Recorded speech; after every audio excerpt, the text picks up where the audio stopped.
Can you hear me now?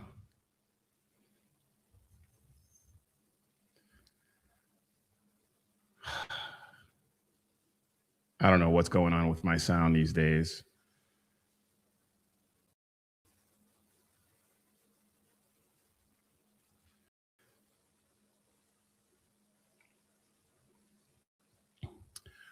All right. So now that we got that straight, let's start this all over again, shall we? Welcome to the Mission Ready Men briefing right here on the SHR Media Network, where masculinity has not been recalled and faith has not been neutered. It is Tuesday, December 30th, in the year of our Lord 2025. The year is just about over, and we're going to talk about that a little later. But this is not just politics. This is spiritual warfare, and it's dressed up as progress. So we're done pretending, we're done pulling punches, and we are never going to apologize. You're not going to get soy lattes and group hugs here, but stick around because you might just learn something. Now let's get after it. All right, so I didn't think we would end up talking about this guy much until he took office, but Zohran Mamdani is this New York is going to be a disaster. The appointments that he's made so far, the two most, well, three, but we're only going to talk about two, but he's made some ridiculous appointments. And I know some people are going to defend one of them to the hilt, and others are going to defend all of them, no matter what he does, no matter what they do, no matter what their background is. But he made some really the way this is rolling out. He is going to end up with it's already shaping up to be a disaster. When you are sloppy in the very beginning, that sets the tone for everything else. In his transition, some of the things that he's done, and his transition team, they have made some really ridiculous, unforced errors. And one of them, let's start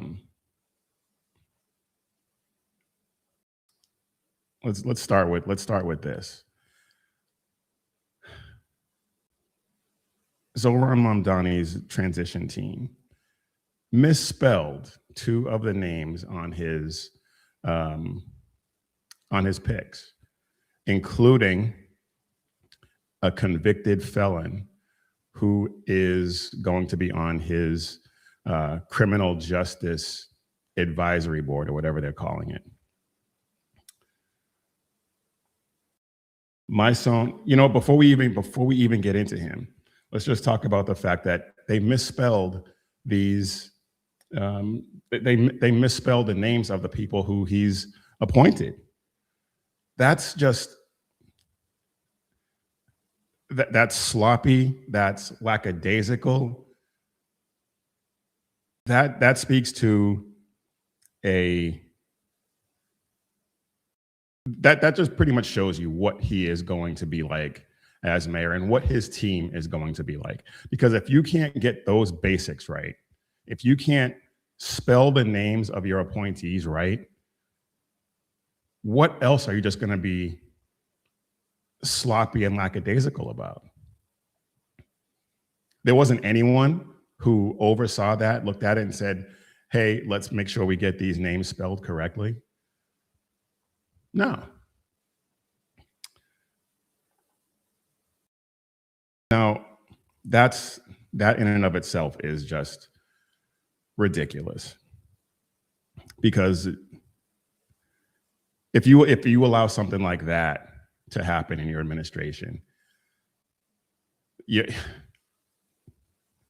for the next 4 years, it's just going to be one disaster after another.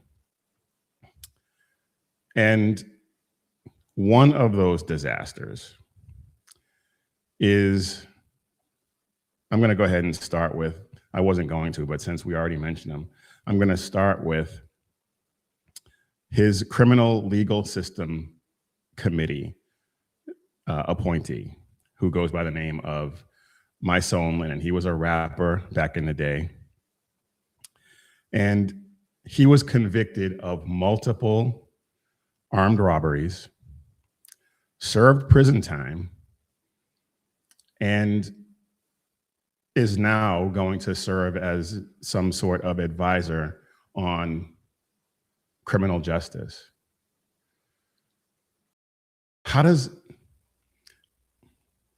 We know how it works because Mamdani is an anti-police communist. So we know that this is at the very least just a middle finger to everyone who supports law enforcement. At worst, it is designed to undermine an already shaky and already terrible justice system in New York. I mean, they just let criminals walk right out the door after they've been arrested. The cops haven't even finished the paperwork on the arrest yet, and they're out the door. And that's only going to continue with this guy. So My Son Lennon. Let's get into this a little bit.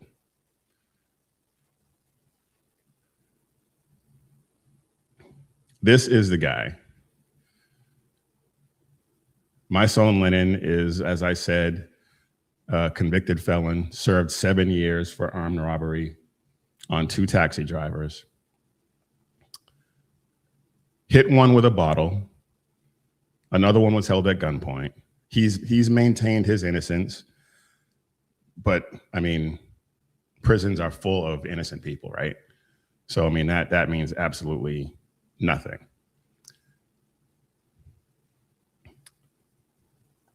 Justice advisor. Now, we know Mamdani's background as being a terrorist sympathizer. He's been pictured with the mastermind of the World Trade Center bombing in '93. But here is a picture of Lennon with notorious Muslim anti-Semite Louis Farrakhan. And I'm sure that Farrakhan has some affinity for Mamdani, being a fellow Muslim. And I don't know if Lennon's religious background is in Islam. My guess is he is. This is going to be a disaster. And anyone who thinks that New York is going to be safer in the coming years is delusional. Delusional. And on a certain level, I feel sorry for the people of New York. And then on another level, they elected this guy. The people get the government they deserve. And I'm not sorry about that. So we'll keep an eye on that. That's going to be, as I said, that's going to be a disaster. It is a disaster in the making. But the other thing I want to talk about is his appointee for fire chief. And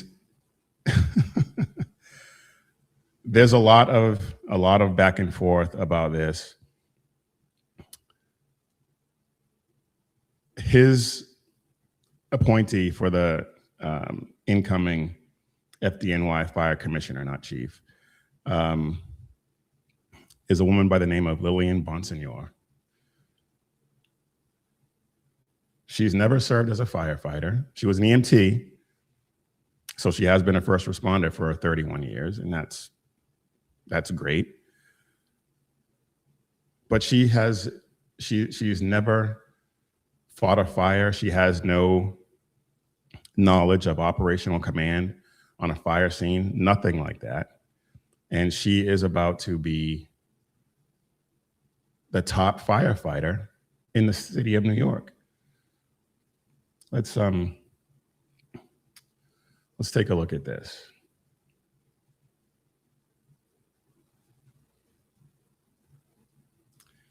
Lillian Bonsignor is a career first responder. In just 9 days, she'll be running the world's busiest fire department, one of the most important appointments of the incoming administration. And they deserve a leader who cares about their work because she did it herself. No, she didn't. No, she didn't.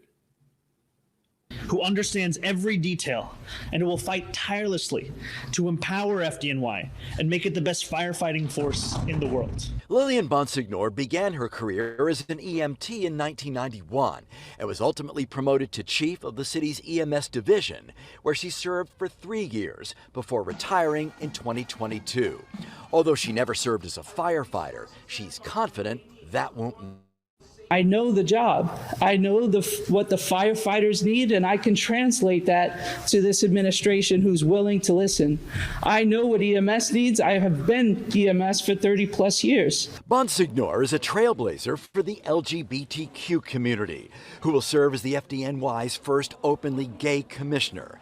She's a highly respected, detail-oriented manager whose style has been compared to NYPD Commissioner Jessica Tisch.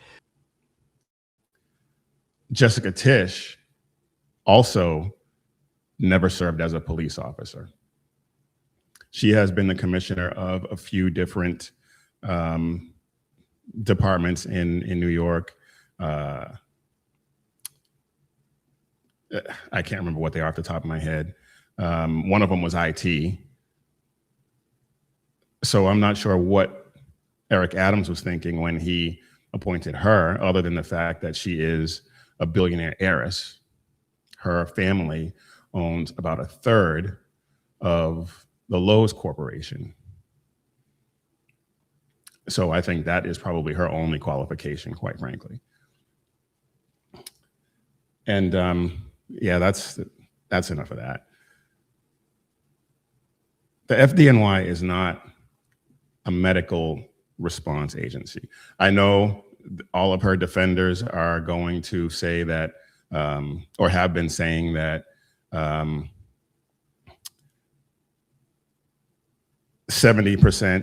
% of the calls that FDNY goes on are EMT calls. But it's the fire department, not the EMS department. And firefighters, this is going to be a blow to the morale, I think, in that agency. Because cops, firefighters, they want someone in charge who actually knows what they're going through. And she can say, because she was an EMS and she worked with the FDNY, that she knows, but she doesn't. She doesn't. And I'm not even getting into the openly gay nonsense. Who cares? The only thing I will say about that is we saw how that worked out in LA. And we'll just leave that there.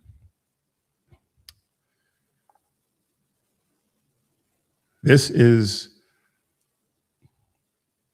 between this and the Mysone Linen appointment to the public safety, I mean, public safety is going to take a huge hit in New York under this guy. Huge. And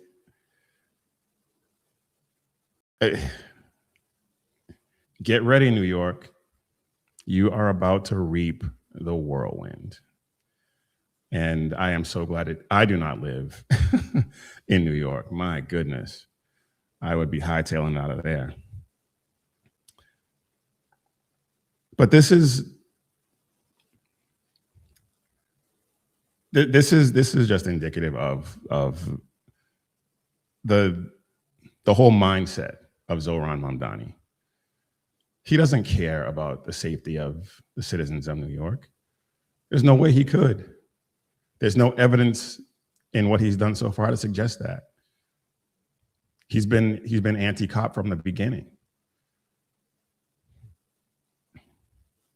And he's appointed this convicted felon to the public safety board or whatever it is,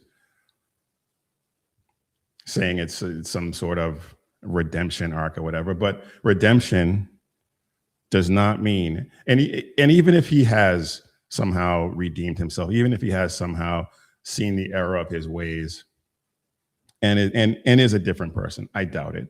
But let's just stipulate for the record that that's true. That still doesn't make somebody with that background, doesn't give them the authority over public safety.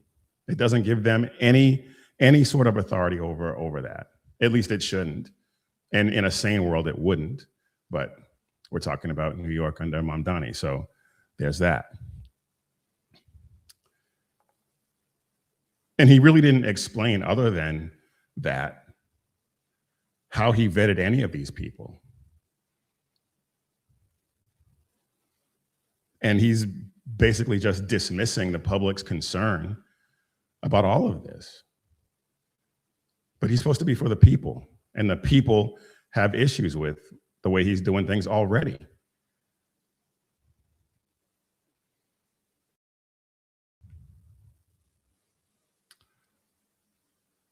I guess the bar for advising on crime policy is having committed some.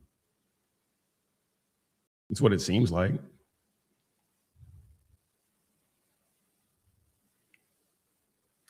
And the bar for being commissioner of two of the best fire and police departments in the world is being a woman. Because neither one of them have any experience in leading or in the fields where they're leading these men and women. That is a recipe for disaster. These leadership positions that he's got these people in, he's treating them as if there's some sort of symbolic gesture with no real gravitas behind it. It's just, they're figureheads. It shows a lack of seriousness, a total lack of respect for these institutions. We know he hates the police, and apparently he doesn't have much use for the fire department either, which is sad. I mean, I don't know how you can't have respect for those people running into burning buildings. I actually did that a couple of times as a police officer. Mad respect for those guys. Mad respect. And for the people who, and I also have experience in working for a department that had a political appointee who had no business being in charge of anything related to that department. So I know that these guys are going to have some issues with it. And I'm surprised we haven't even really heard much about the the police department having a problem with this woman as their commissioner. Maybe I just haven't looked hard enough, but we'll see.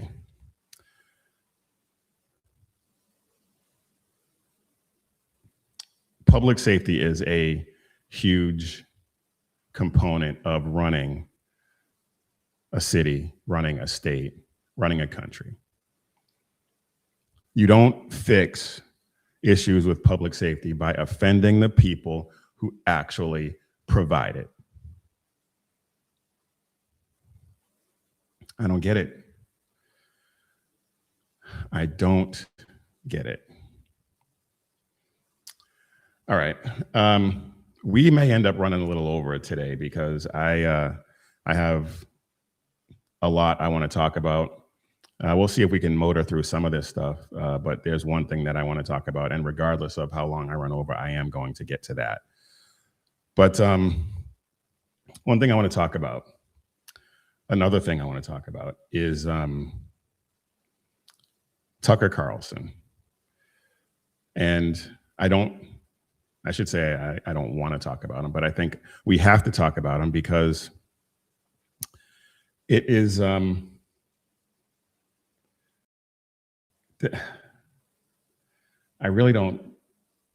don't understand what happened. I used to be a big fan of Tucker Carlson. I used to watch him almost daily. Because at the time, years ago now, he had some really sharp, insightful things to say that made a ton of sense. And if you weren't listening to him from the public policy perspective, then you were probably getting some things wrong. What happened? I have absolutely no idea, but something broke. Something broke. And the other day, Tucker Carlson said something so utterly ridiculous that it defies, it almost defies description. But before we actually do that, I want to acknowledge the people in chat.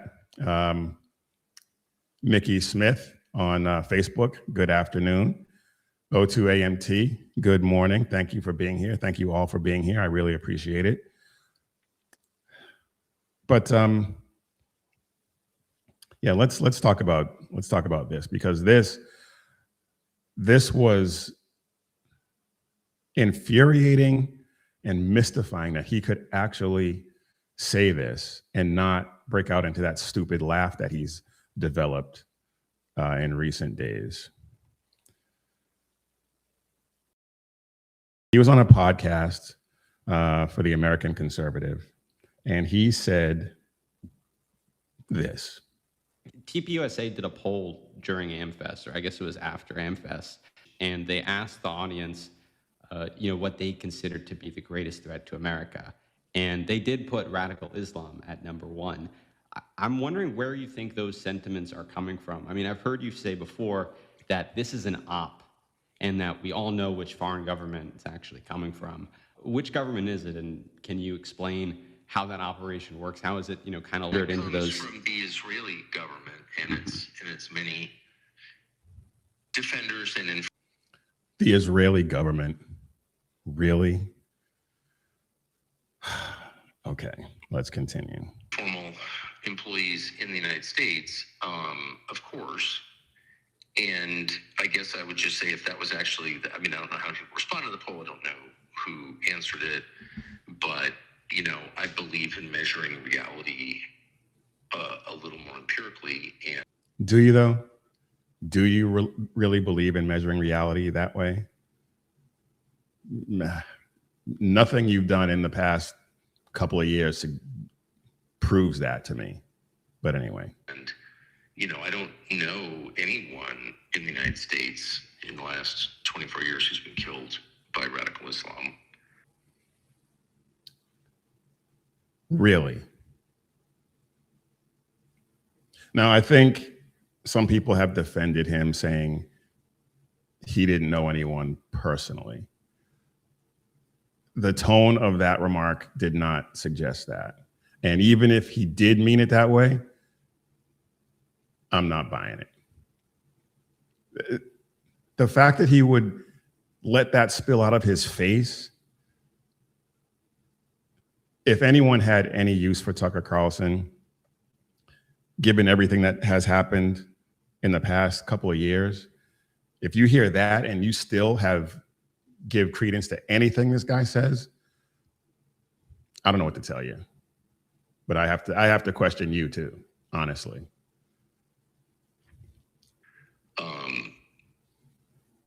I know a lot of people who have killed themselves, a lot. I know people who've died of drug ODs, more than a few. I know people can't get jobs. None of the boys in my daughter's classes can get jobs. None of those white boys can get jobs. They're being destroyed, by Adderall and video games and porn. Like I see millions of Americans being destroyed, and none of it is at the hands of radical Islam. Is radical Islam bigger danger than OnlyFans? It's not even close. Okay. Let's get into this.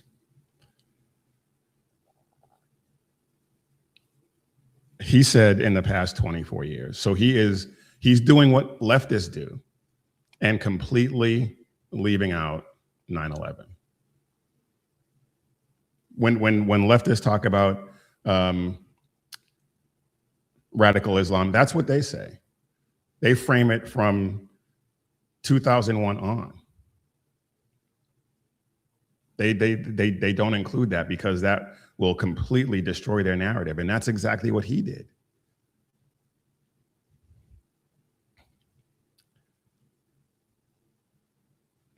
Now, Tucker Carlson has been repeatedly over the recent years, minimizing Islamic violence, minimizing the impact of Sharia law, showing criticism and hostility towards people who actually who criticize Islam rather than the radical ideology that it is. I mean, he just bought a place in Qatar. I mean, he might as well just move there, seriously. He frames Islam as being misunderstood. And I can't stand these people who, like Piers Morgan is another one, who says that there are violent passages in the Quran and there are violent passages in the Bible, who say that for all the violent passages in the Quran, there's also passages that talk about peace. That may be true, but at the same time, it's not Christians who are going around killing people who don't believe the same way. It's not Christians who are blowing up buildings. It's not Christians who are flying planes into buildings. It's not Christians who are beheading so-called infidels. It's not Christians who are tossing gay people off of roofs.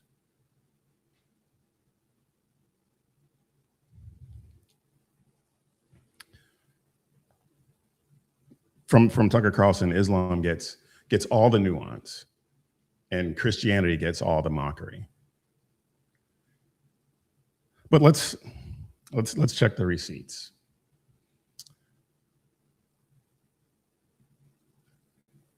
There was an attack on a recruitment center in Little Rock, the Fort Hood massacre.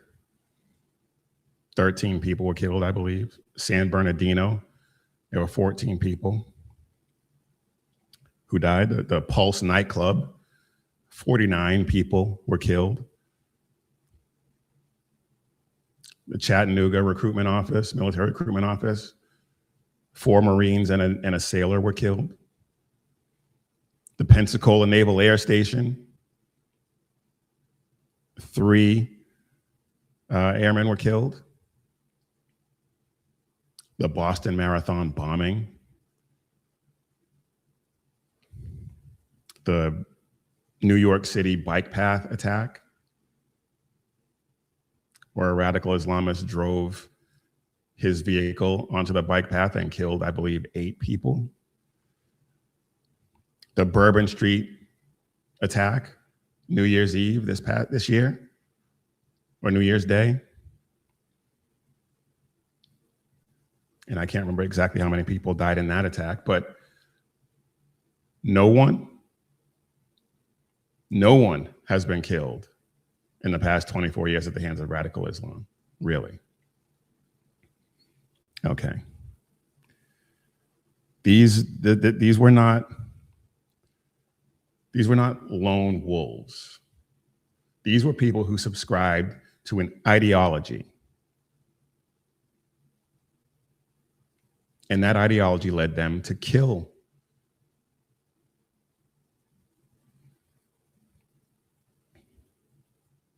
I mean, that's a lot of funerals for something that is not happening.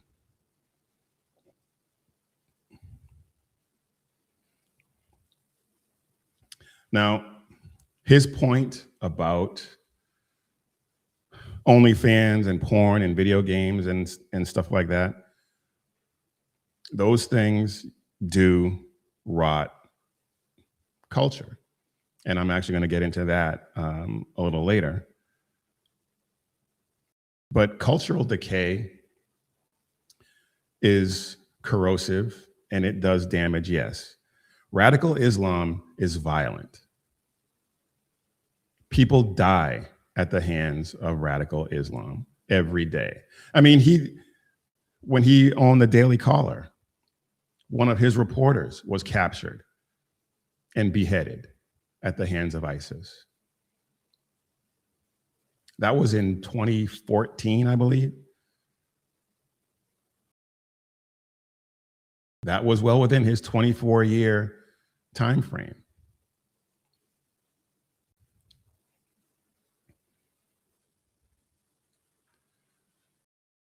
Video games can rot brains if it's done to excess, yes. Porn ruins souls. Jihadists end lives. And to suggest that those are equivalent in any way is at the very least intellectually dishonest. At the least. And from my perspective, it's just flat out evil to even suggest that.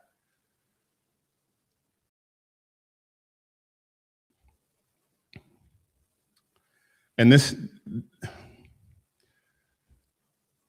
the effect that this has, because Tucker Carlson, despite his ravings of late, has millions of people who follow him. Millions of people listen to him. Millions of people still give credence to the things that he says. And for him to minimize the threat of radical Islam, that leads to policy blindness, because people are going to take his word for it and think that it's not a thing. Think that it's not something really worth focusing on. And then when you have policy blindness to that respect, you're unprepared. You're unprepared.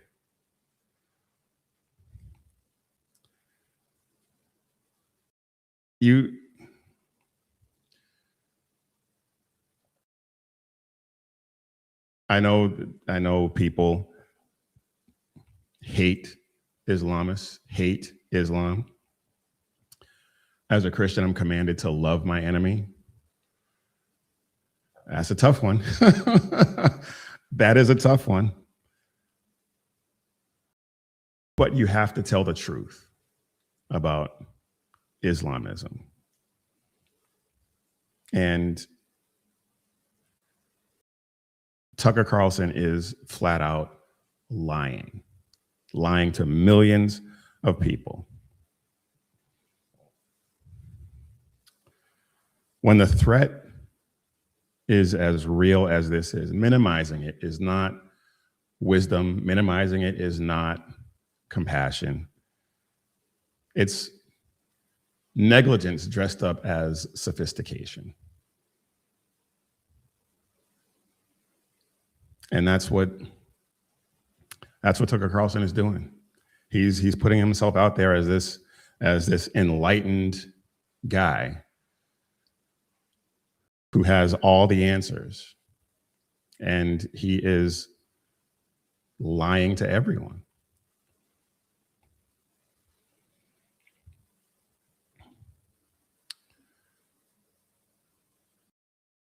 BZ has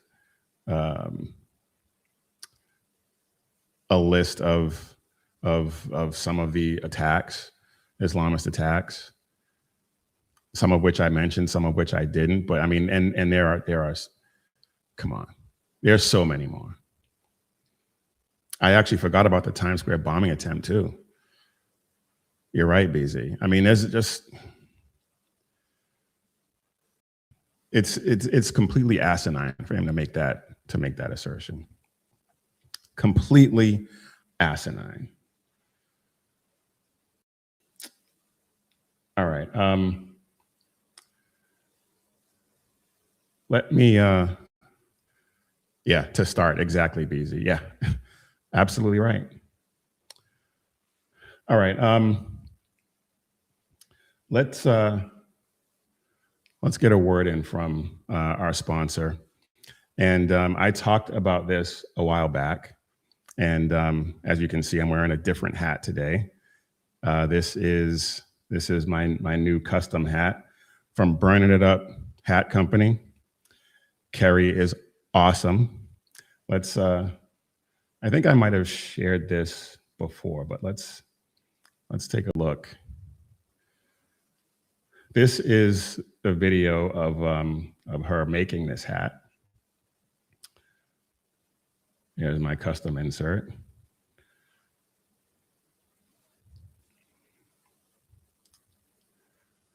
This hat is awesome, by the way. I absolutely love it. But check out Burning It Up Hat Company. This is her website, and she does a lot of burn-ins on the hats, and they look amazing. They look absolutely amazing. These are some of the designs that she has. And this one right here looks like it has that burnt in look to it. And all kinds of great designs. You know what? Let's, where did it go? These are some of the reviews. But there's one review that I want to,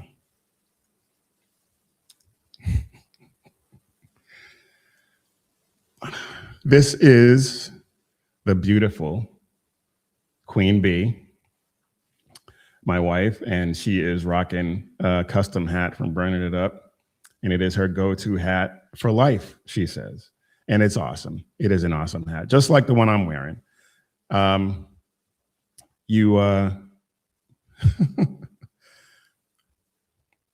says, wowzer at the price, some of the prices. But you know what though? Worth every penny. So please go ahead and check out Kerry at Burning It Up Hat Company. You will not be disappointed if you are in the market for a hat like this. And she actually even makes other hats too. I can't remember where I saw it. Oh yeah. Custom caps as well. So please go ahead and check out Kerry at Burning It Up Hat Company. You will not be disappointed.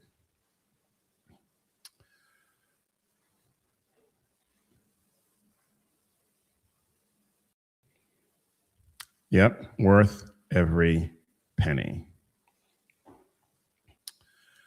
All right, y'all. I am Big E, and you are watching or listening to the Mission Ready Men briefing right here on the SHR Media Network, where you can catch Sackhead Sean with the Edge of Liberty every Monday and Wednesday at 11 p.m. Eastern, 8 p.m. Pacific, The Reaver of Common Sense with Jersey Joe every Monday and Friday at 9 p.m. Eastern, 6 p.m. Pacific.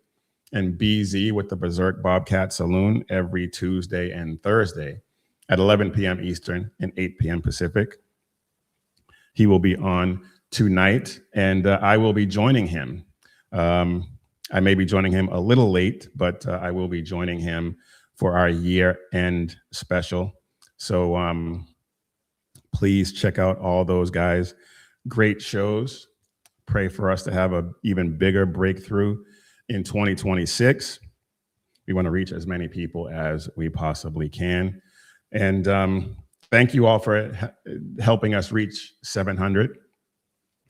I'm not sure if we have gone much past that lately. I didn't actually take a look at that, but thank you all very much. We really appreciate it, and we hope that you continue to share our shows and help us grow so that we can reach our next milestone of 1,000. And it looks like we're at 704. So again, thank you all very much for that. We really appreciate it. And now back to our regularly scheduled programming. One of the biggest stories of the past few days, actually longer than that really, but it really blew up over the past few days, is the Minnesota fraud case. We've been talking about it now for a few weeks, but it really blew up. It really blew up with a guy by the name of Nick Shirley, who is a citizen journalist on YouTube.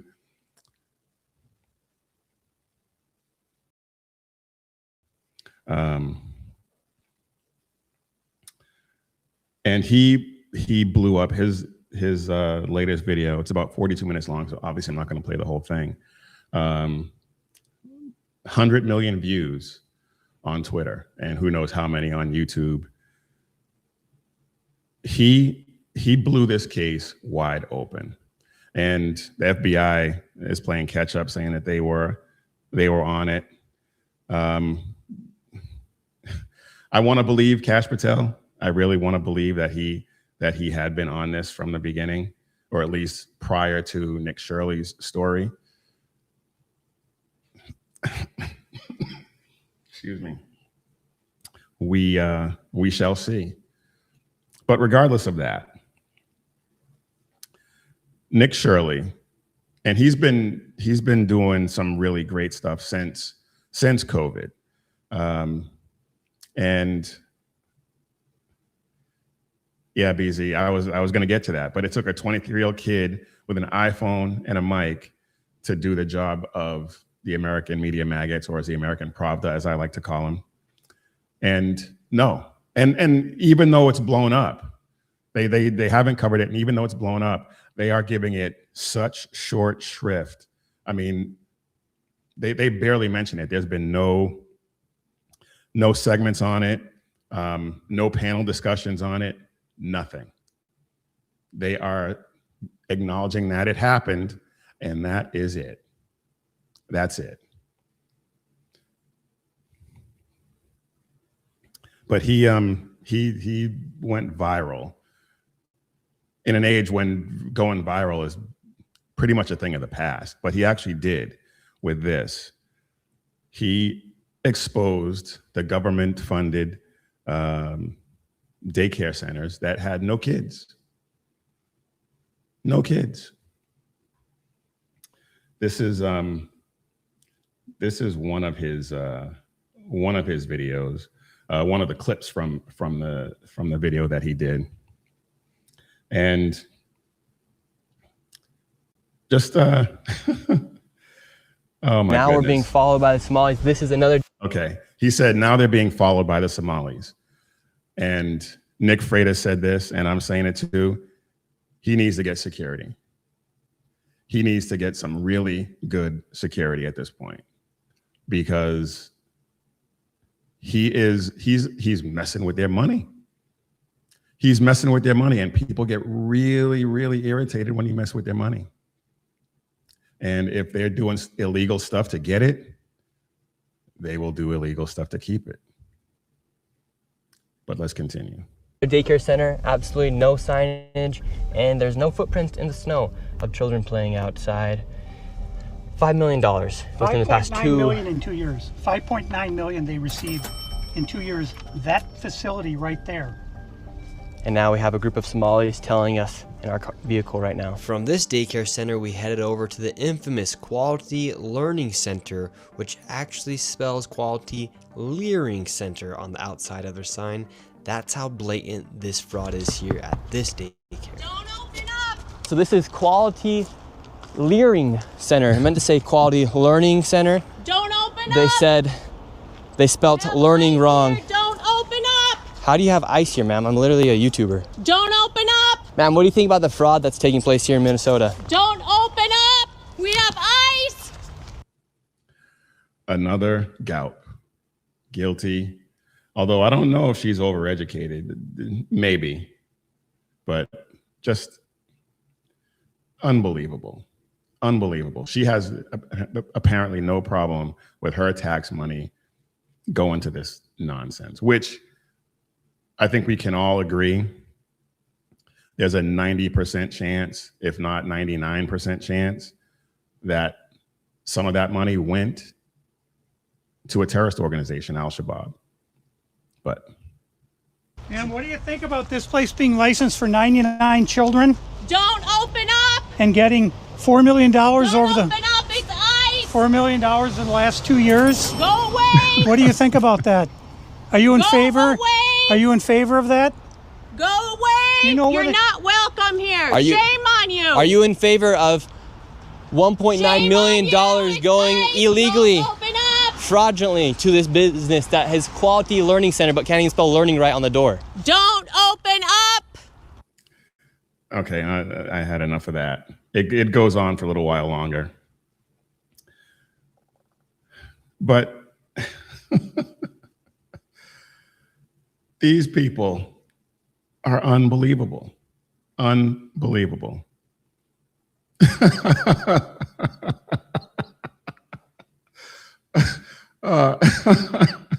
What a harridan. I haven't heard that word in a long time. Thanks for that, BZ. That's awesome. Oh, my goodness.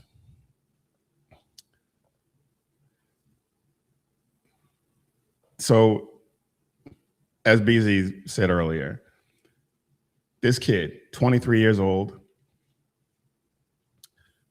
does the job that journalists should do. And I was watching someone on Newsmax this morning who said that he was basically jealous. He understands that he did the job that he and his profession should have been doing. He's probably the only one that you'll hear say that. You won't hear it on CNN. You won't hear it on BS Now, formerly MSDNC. And those outlets have given it seconds of coverage. Maybe a minute or two tops. Just a mention. Just to mention that it happened.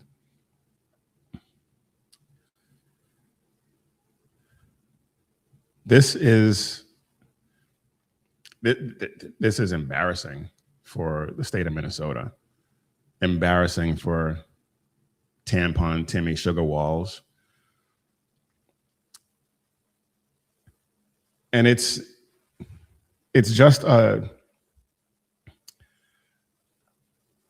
it's just another in a long list of administrative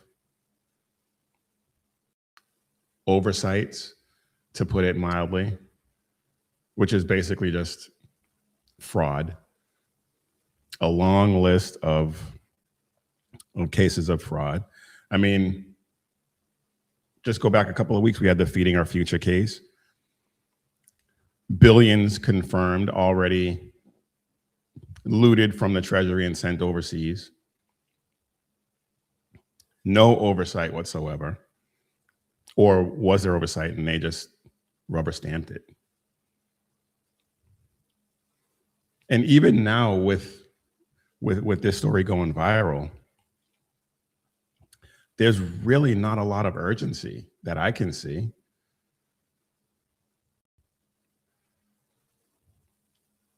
And to suggest that nobody noticed the billions getting siphoned from the treasury, nope, come on. You don't not notice billions of dollars being pilfered from your bank. You just don't.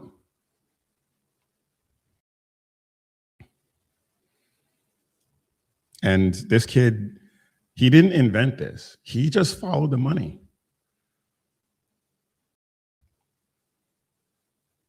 And they still will not acknowledge it. They still will not acknowledge it. Listen to this. I could not believe when I saw this, that this person actually had the nerve to let this spill out of her face. So these were funds that were meant to go to help feed hungry people during the COVID pandemic, to help keep people in their homes who were at risk of homelessness. So first of all, if there is fraud there, that should be fully investigated, no matter where it is, whether it's in a Democratic-led state or Republican-led state. I mean, let's pull back. So absolutely, it should be investigated. The question is, she doesn't mean that. You know, why is this a priority in a different kind of way? The politicization of the DOJ and the FBI is undeniable. So whether the politicization of the DOJ and the FBI, really? She didn't seem to, I doubt she had a problem. I don't really know much about this Mara Gay, but I doubt she had a problem when the Biden administration was using the DOJ and the FBI to go after President Trump and his inner circle. She didn't have a problem when Letitia James invented crimes to charge him with. She didn't have a problem when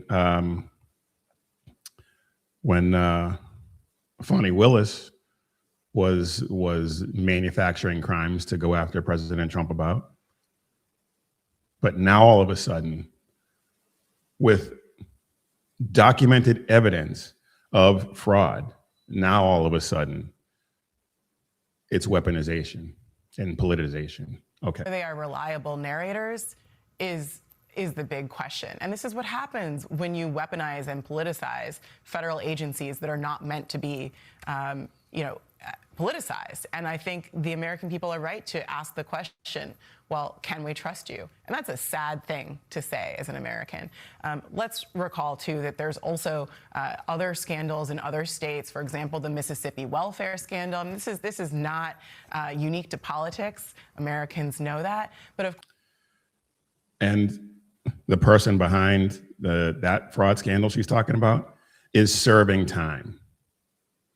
He is in jail and about to be either put on trial or sentenced federally as well. So what?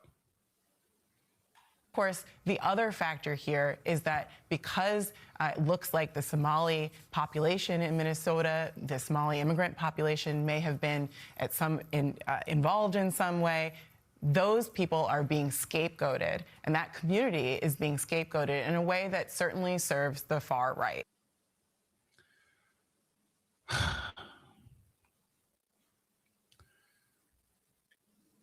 When an overwhelming percentage of the people who are being charged and have been convicted are of Somali descent, that's not scapegoating. That's just stating a fact. That's just looking at the evidence and acknowledging reality.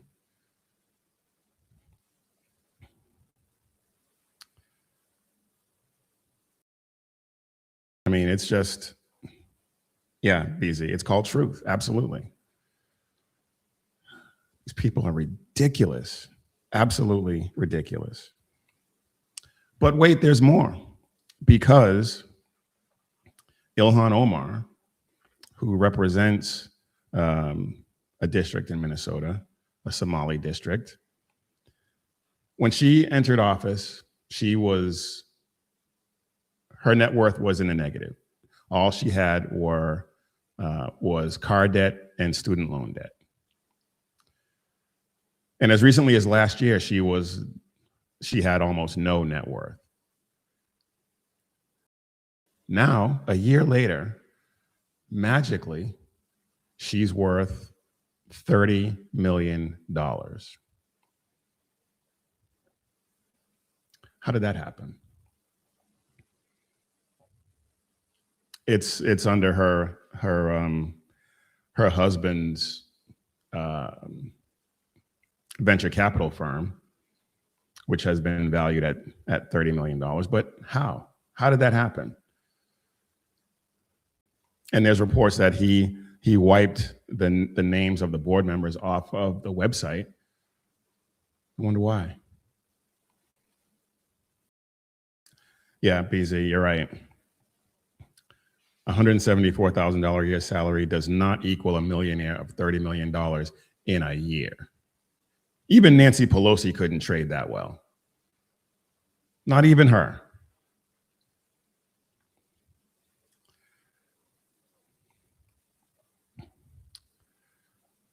So that that has to raise questions in people's minds. Now that,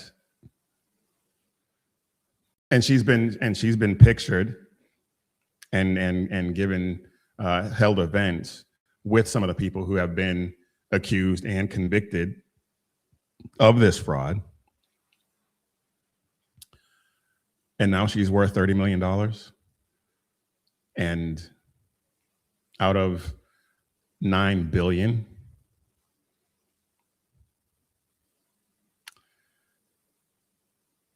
So how did that happen? Are they going to investigate? And let's be honest, which is why I said I want to believe Kash Patel. And there are rumors that the reason why Dan Bongino is leaving the FBI is because nobody's been arrested. And if you want to know where he stands on it, the entire time he was doing his podcast, he wanted to see people arrested. He wanted to see people perp walked. And with everything that they found, still hasn't happened. So I wonder if that's why he's leaving. Because if they're not going to lock anybody up, if they're not going to prosecute anybody, the sacrifices that he made to take this job are not worth it.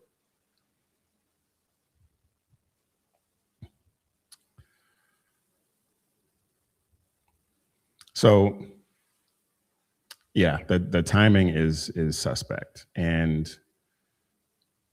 that's not proof, but that's got to be enough to prompt somebody to investigate.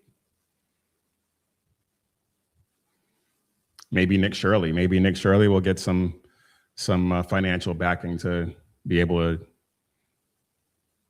to undertake that investigation and find out what exactly is going on. We'll see.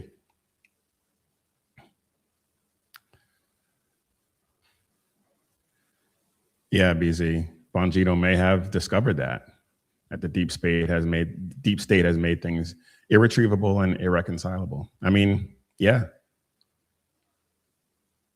That's certainly within the realm of possibility, because I mean, nothing else really makes sense. Nothing else really makes sense. But let's just take a step back for a second.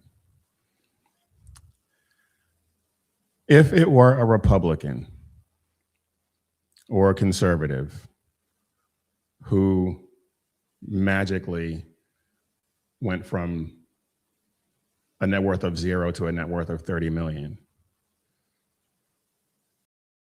with the backdrop of all the fraud that's been going on.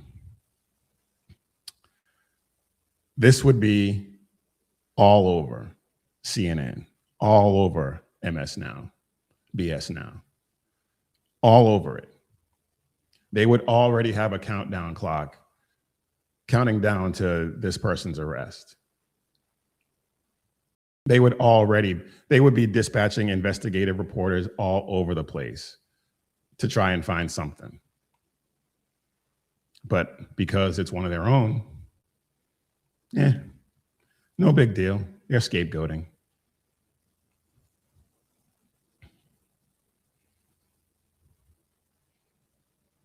Minnesota they're not just lacking oversight, they're willfully blind, apparently.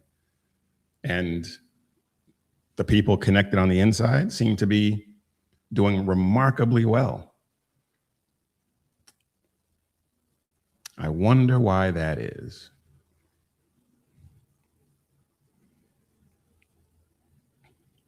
I said early on that Nick Shirley needs to get some security, and he does, because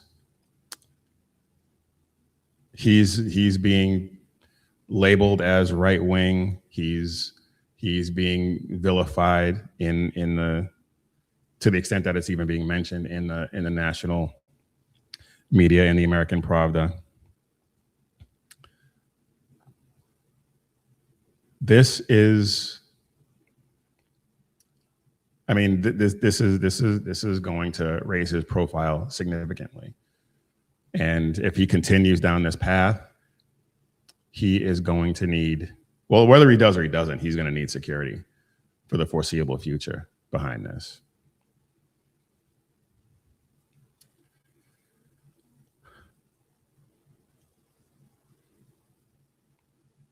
I was not aware of that. Actually, you know what, now that you mentioned it, I think I do remember hearing about that he was mobbed and beaten a number of times in early videos. Yeah. So, I mean, he's got courage, I'll give him that, but now he needs to protect himself. But Minnesota has a documented problem, a long history of fraud, and he exposed it. And Ilhan Omar's wealth has increased dramatically. And so we need to find out who else benefited from these failures. What was approved and by whom, and why oversight is an afterthought.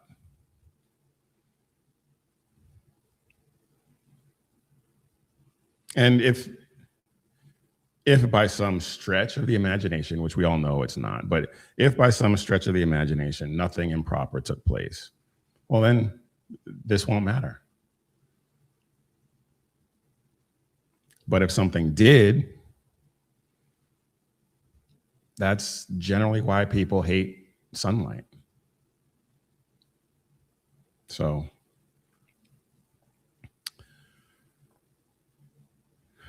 we shall see. All right, I want to motor through this because I want to get to,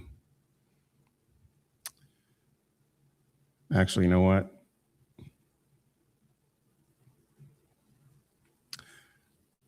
I will save that for another time because I could spend another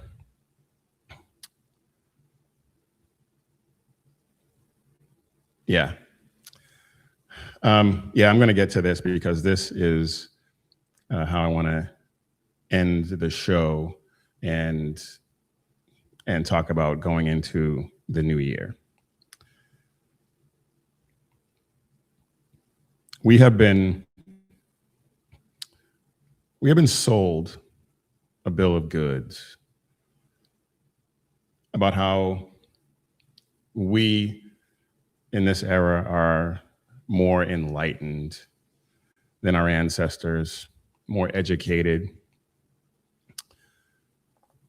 But this enlightenment that everyone seems to be pushing it looks more like depression meds and loneliness and empty apartments. Back in the day, men married, or people in general, but men married young, built families, went to church, and died surrounded by generations of their legacy. And now we delay everything and call it wisdom or enlightenment. And this didn't happen by accident. This was a social experiment, to be sure. And as we can see, the experiment failed.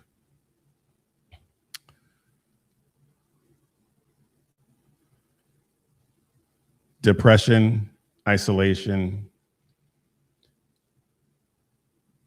feeling that your life is meaningless, those are not growing pains. Those are symptoms. Those are symptoms of societal collapse.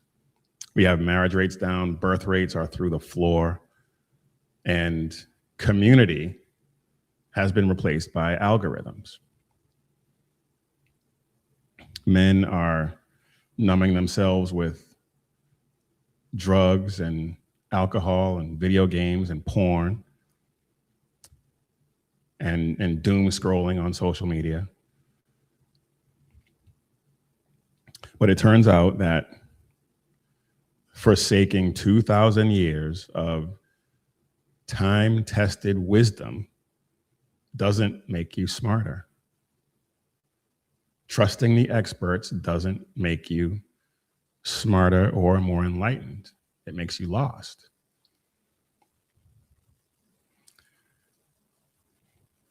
And scripture has warned us that the paths that feel right don't always end well, especially when you're not guided by the word of God. The heart of man is deceitful above all things.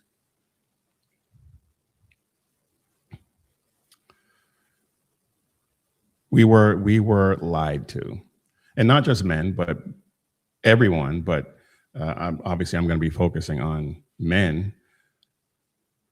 But we were lied to. The sexual liberation, porn rewired men's brains. It rewired men's brains to consume rather than connect. And casual sex just completely shattered any notion of bonding or trust, which is what it was meant to do by God's design. And everyone was promised this sexual liberation was going to be was freedom, but all it delivered was bondage. And then another lie we were fed was that children are burdens, that family became a financial spreadsheet rather than something you were called to do. Comfort replaced legacy. And this smart planning just keeps producing regret after regret. And then the last lie is that you don't need God. Meaning was replaced with dopamine.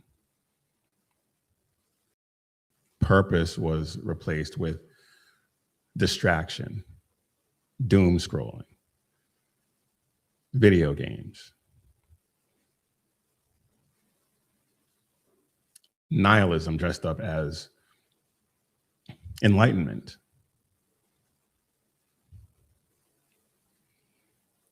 And back then, just think back to just go back to World War II. Marriages lasted because people understood that those vows mean something. Boys were raised with a sense of responsibility, and they were trusted with responsibility before they were trusted with comfort. And in a lot of cases, comfort never really came. I mean, think about, that was a generation of young men who lied about their age to get into the military so they could go fight, as opposed to lying to get out of fighting. Young men back then worked, fought, sacrificed, and endured.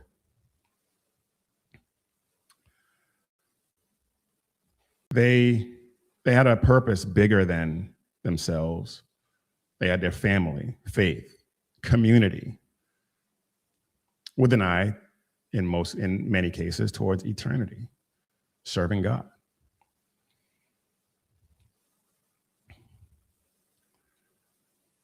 Strength rooted in love rather than weakness disguised as virtue these days.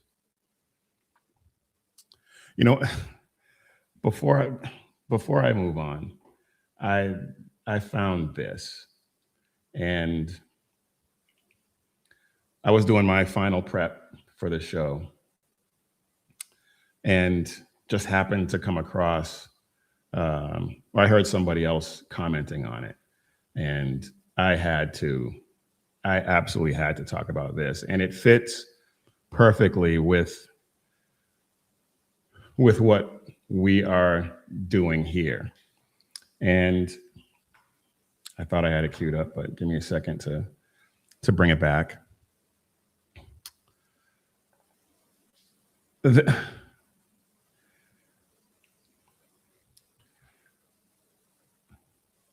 This is an example of someone who is absolutely not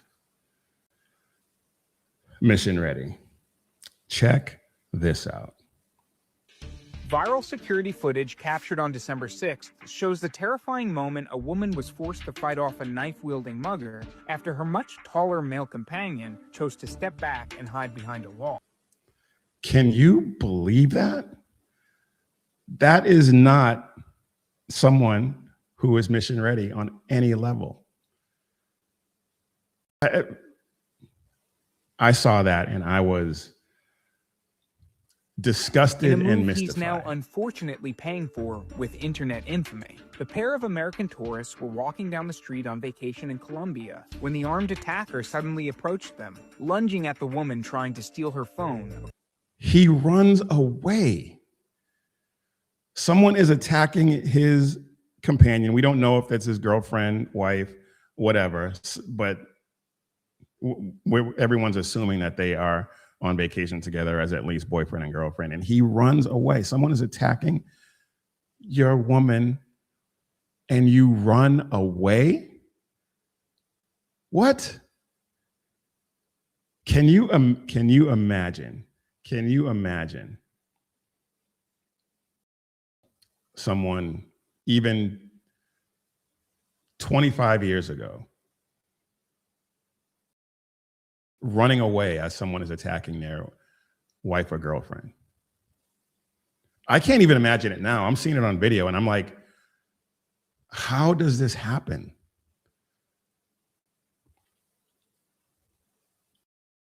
Well, it happens because this guy was raised on soy lattes and group hugs, apparently. according to Newsflash. A man passing by on a motorcycle is then seen doing what her companion failed to do, jumping into action to help the woman. The passerby hopped off his bike and hit the mugger in the head with his helmet. A few other people passing by also jumped in to help. She's doing more to fight this guy off than he is. He's hiding.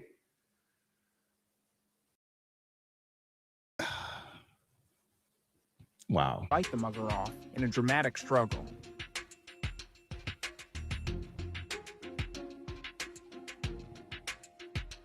And he's still, look at it. Wow.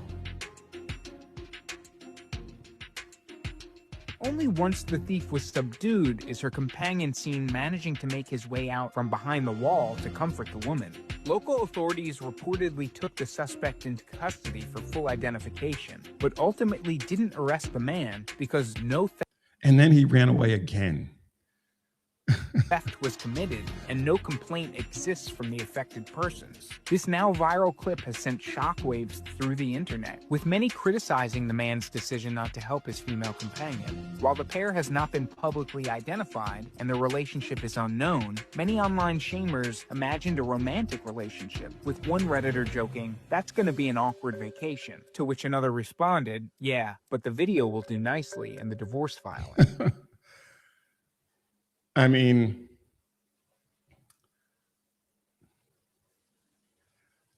whether your boyfriend, girlfriend, husband, wife, friend, if you're with a woman and some guy runs up and attacks her with a knife, whoever she is, whether you know her or not, if you don't step in and do something,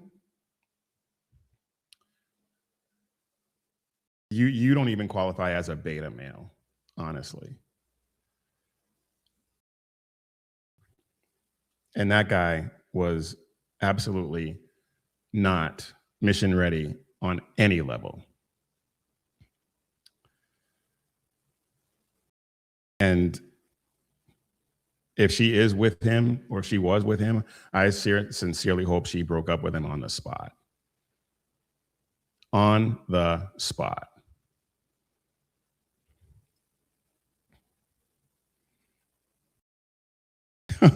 The man card needs to be turned in. Did he even have one to begin with? But anyway, I wanted to show that. I meant to show that at the beginning, but as an example of someone who is clearly not mission ready.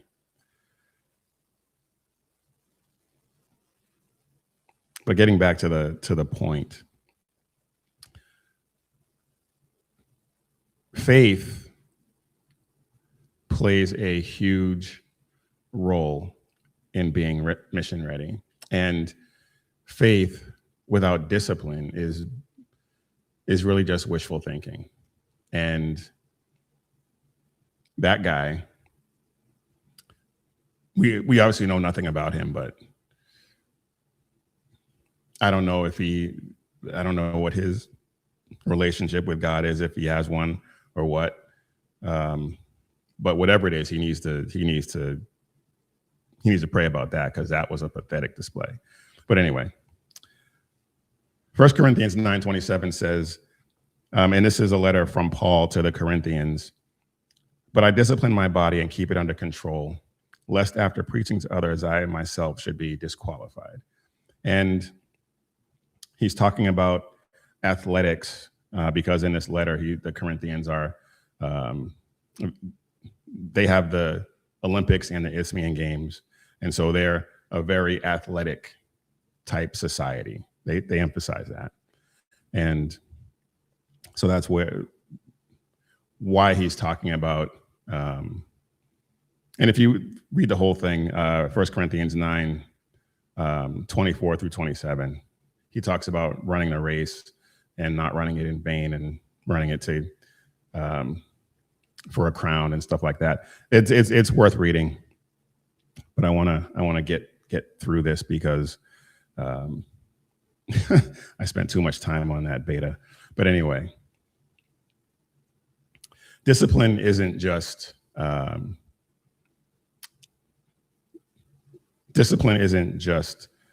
training your body. It's about controlling your base appetites. And someone who can't control their base appetites, whether it's the food they eat or the alcohol they drink, the images they consume, whatever it may be, if you can't control that, you can't be trusted to lead. And physical readiness, as Paul was talking about, isn't just vanity. I used to get that a lot when I was in my younger days and working out. People would say it was just for vanity's sake. And at that point in my life, that was probably somewhat true. But it isn't just vanity, keeping yourself ready. It's stewardship. You don't train because you are looking for violence. You train because violence and evil exists. And being passive like this guy is not holiness. What this guy did was just as evil as the attacker, because he did not fulfill his obligation as a man.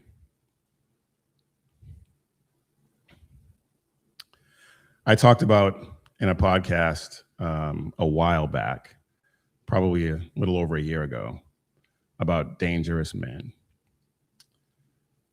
And as Christians, we should be dangerous. And that doesn't mean violent. That doesn't mean out of control. It means gentle, but capable. It means calm, but formidable. When you walk into a room, people should understand that there's something about you that commands respect. And that's not big muscles. That's not anything physical like that. It's you walking in the knowledge that you are capable, you are ready, you are a man of God. It means being, in addition to being calm and gentle, loving and decisive, able to make decisions for the best interest of the people around you.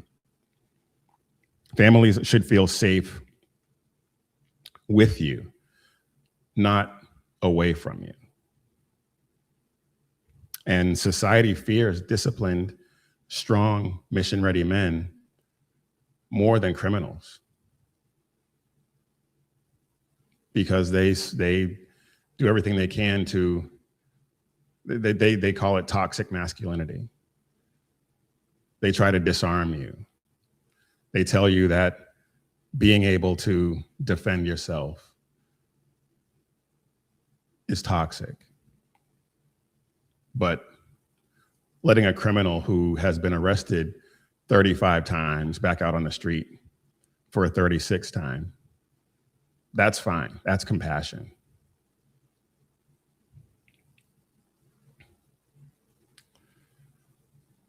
That should tell you everything you need to know about these people. So as we get into 2026,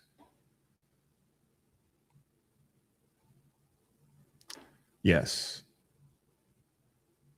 masculinity, BZ, is mandatory. Masculinity is not the problem. The lack of masculinity is the problem.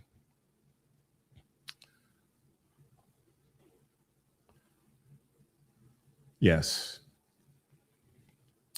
Something along the lines of having a quiet aura of watchfulness and not hesitant. Yep, absolutely. That is absolutely right. So as we get into 2026, we as men, we as a society are at a crossroads. Are we going to sacrifice for comfort or character? Are we going to have discipline or allow decay? Are we going to submit to God or be a slave to our appetites? And no one is asking for perfection. That can't happen. There was only one perfect person. And perfection is something that can never be achieved by anyone.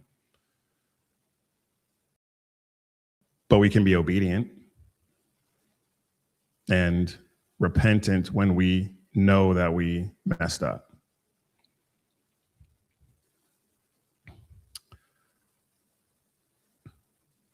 As we go into 2026, we need to stop allowing ourselves to be test subjects in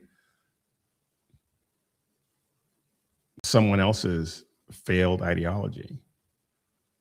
We need to stop letting ourselves be buoyed on a sea of demonic ideas put forth by this society.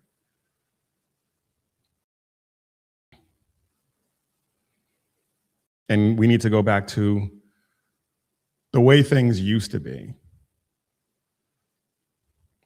And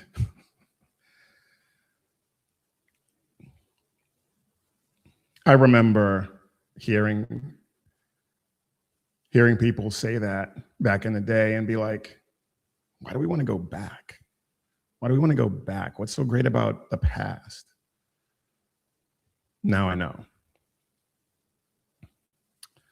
Jeremiah 6:16 says, thus saith the Lord, stand by the roads and look and ask for the ancient paths where the good way is, and walk in it and find rest for your souls. But they said, we will not walk in it. It's a pretty powerful verse.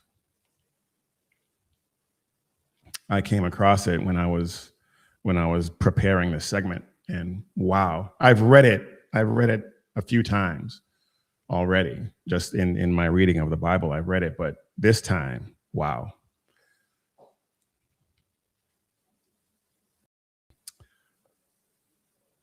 The ancient paths still work.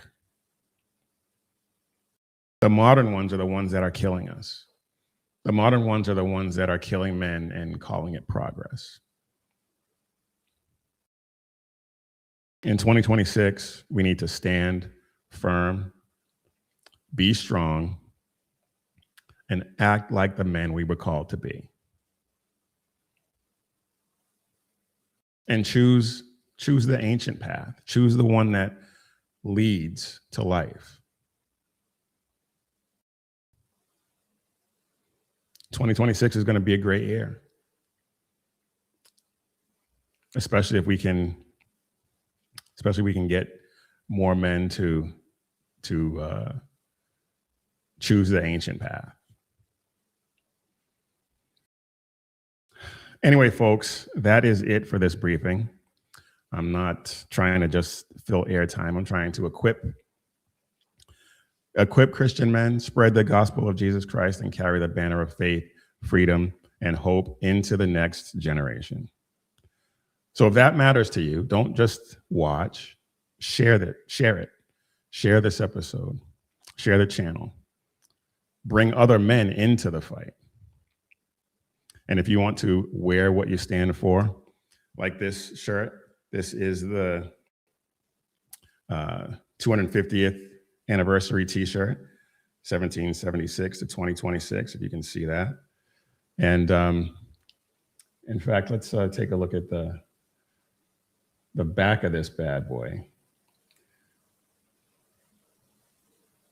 I meant to actually, here we go. This is the back of the t-shirt. 250 years. So if you want to wear what you stand for, head over to missionreadymen.com, hit Shop 7 Armors, and check out all the great designs over there, like this one and the other ones we have about bold faith, true grit, and unapologetic patriotism. And remember, when seconds count, the police are only minutes away, but the Lord is right there with you. So keep your prayers going up and your head on a swivel. God bless.